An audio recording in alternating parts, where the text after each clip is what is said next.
Minu nimi on Jörgen ja ma olen täna teie ees õhtujuhina. Ehkki mul on ka endal tantsijakarjäär leesikates seljadega. Tänane pärastlõuna on jaotatud 3 ossa. Kõigepealt astuvad 100 erinevas vanuses leesikat teie ees üles tantsudega, mille nad on kas hiljuti või juba aastaid tagasi selgeks saanud ja mis mingil põhjusel on leesikate jaoks eriti olulised. Seejärel on väike vaheaeg. Pärast vaheaega astuvad lavale külalised Lätist. Riia Prantsuse Lütsumi tantsuansambli auseklitis tantsijad. Õhtu lõpetab aga tantsulavastus ööbik leesikate põhirühmalt. Tegemist on esimese tervikliku tantsulavastusega, millega leesikad välja tulevad. Lavastuses on põimunud pärimustants või kaasaegne tantsukeel. Lisaks tantsija rollile astuvad mitmed leesikad üles ka pillimeeste ja lauljatena. Täpsemalt võite lavastuse kohta lugeda kavalehelt. Aga nüüd on aeg meie sünnipäeva kontserdiga alustada. Leesikaid on nende juhendaja kaudu oluliselt mõjutanud Eesti üks olulisemaid rahvatantsuurijaid, folklorist ja keelemees Kristjan Torop. Tema põhimõtted ja eelistused Eesti rahvatantsu esitamisel on olnud lähtekohaks, millest leesikad oma näo kujundamist alustasid.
5 aastat tagasi kooli aulas umbes 50 lapsevanemale peetud sünnipäevakontserdil Viska 5 ütles leesikate juhendaja Kristiina, et me alles otsime ennast ja järgmiseks juubeliks ehk leiame.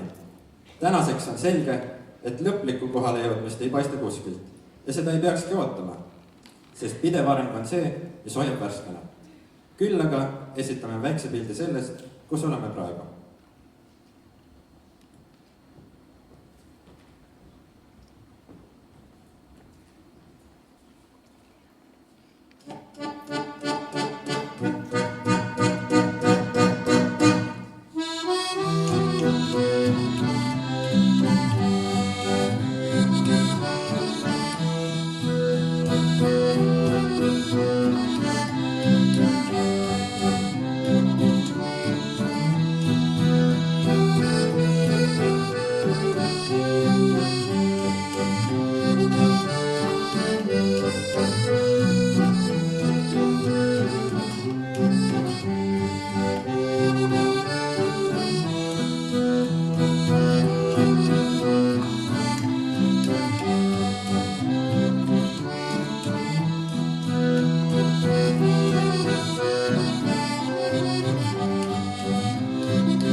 Alates 2007. aasta noorte tantsupeost Lävel on Leesikad osalenud kõikidel üleriigilistel tantsupidudel, sealhulgas meeste tantsupeol Rakveres ja Soome-Eesti tantsupeol Tamperes. Järgnevad tantsud, millega on Leesikatel tantsupidude repertuaaris tekkinud oma side.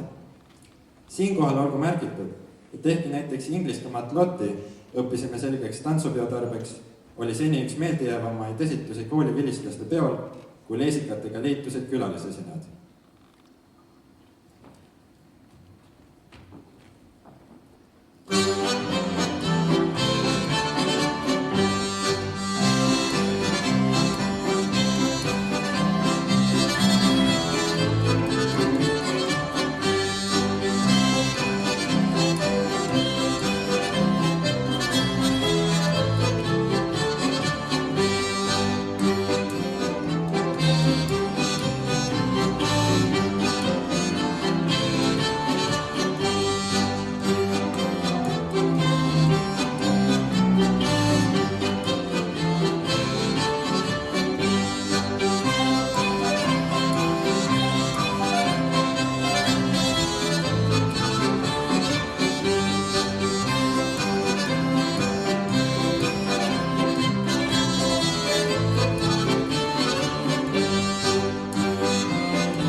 leesikatel on iseloomulik noorte inimeste ettevõtlikkus, avatus ja energia. Järgmised 2 numbrit on selle ehedaks näiteks. Lütseumi 11. klassi õpilane Kristlin Altmaa otsustas teha oma gümnaasiumi loovpraktiliseks tööks tantsu leesikatega. Kristlin ise tantsib ansamblis Sõleke. Leesikad valist oma tantsijateks, et esitada endale väljakutse ja proovida juhendada rühma, kelle varesam tantsukogemus ja repertuaar on hoopis erinev Kristlini enda omast. Teie ees on Kristlin Altmaa praktilise töö ametlik esitlus. Autor ise ütleb tantsu kohta nii. Küü ehk madu on kurjusi kehastus, mis minu tantsus peitub maskuliinsuses. See vastandub noortele neidudele, kes meelitatakse sügavale metsa, kus üks neidudest armub ja hülgab oma senise pere igaveseks.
Pillimeeste põhiülesandeks on saata tantsijaid rahvapärimuslike tantsude esitamisel. Lisaks on nad õppinud traditsioonilisi mänguvõtteid ja stiili vanadelt pillimeestelt ning tegelenud ka hoopis rahvamuusika töötlemisega. Täna esitavad nad oma seade ansambli I Fratelli Tarzanelli järgi õpitud palast Scottish Urbane. Märkimist väärib, et nii nagu vanasti olid parimad tantsude teadjad sageli pillimehed, on ka Kaarel ja Mihkel mõlemad täna laval nii pillimehe kui tantsijana.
Oma tegutsemise algusest peale on Leesikad projekti korras esitanud ja loonud ka Eesti rahvatantsus rohkem või vähem eemal oletavaid tantse väga erinevates kohtades ja sündmustel.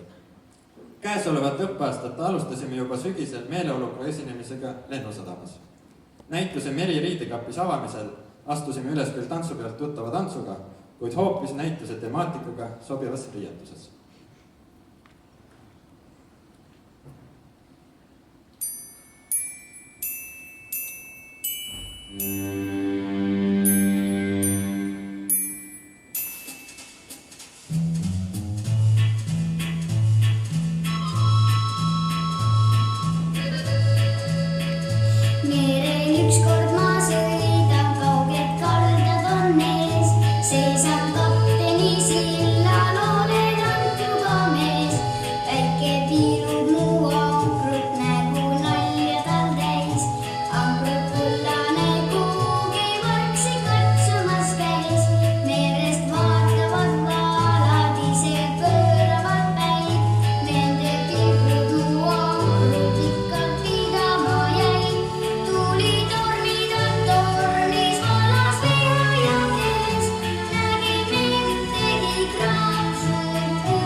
Mõtisklust võib pidada esimeseks tantsuks, mis loodi spetsiaalselt leesikatele. Ühtlasi on see esimene tants, mis pärandus ühelt leesikate rühmalt teisele. Täna tantsib mõtisklust 5. kuni 7. klassi rühm. Põhirühmal ehk tantsu algsel koosseisul ei jää üle muud, kui kulissi vahel piiluda ja nostalgitseda. Tants on pühendatud muusik Toomas Toropli mälestusele.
Festival Koolitants on paljudele leesikatele olnud südamelähedane ja mitmel korral oleme saanud eripreemiaidki.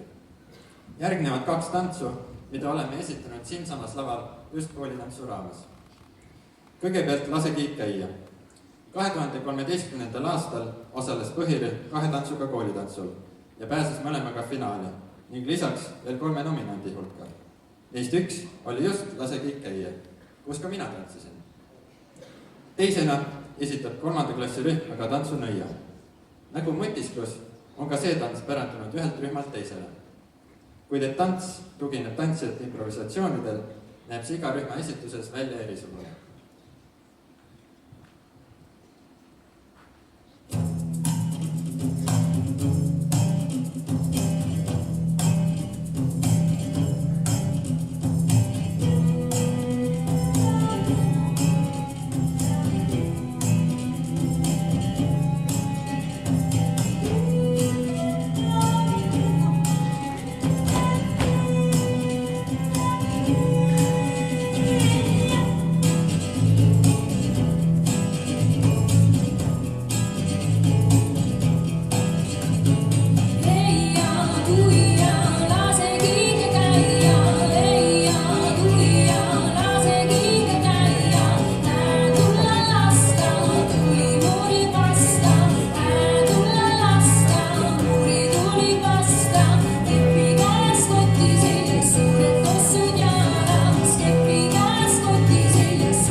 Enne kui otsad kokku tõmbame, saadame tantsutervitused naabritele ja kaugemalegi, Setumaale ja Ukrainasse.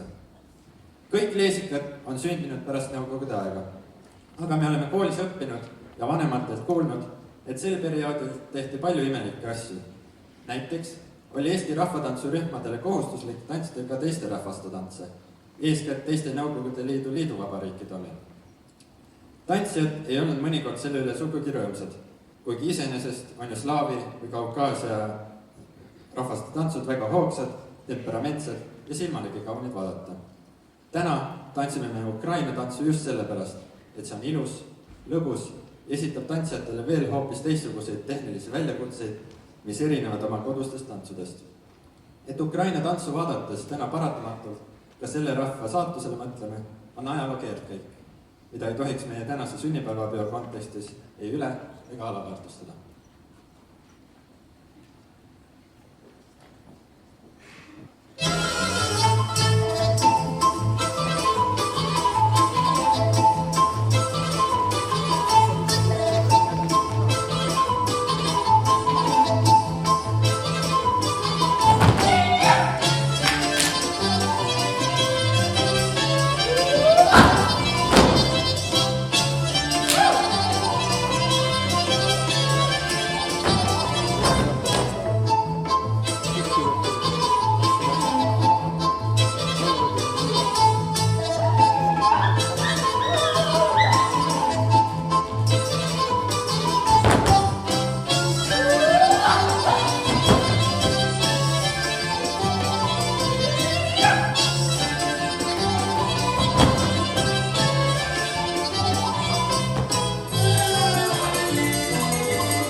meie numbrikontsert hakkab lõppema.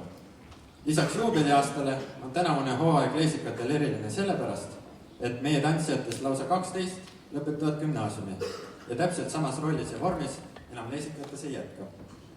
Kuid iga lõpuga algab midagi uut ja täna on meie ülejäänud elu esimene päev. Leesikate põhirühm tantsib teile oma esimese valsi.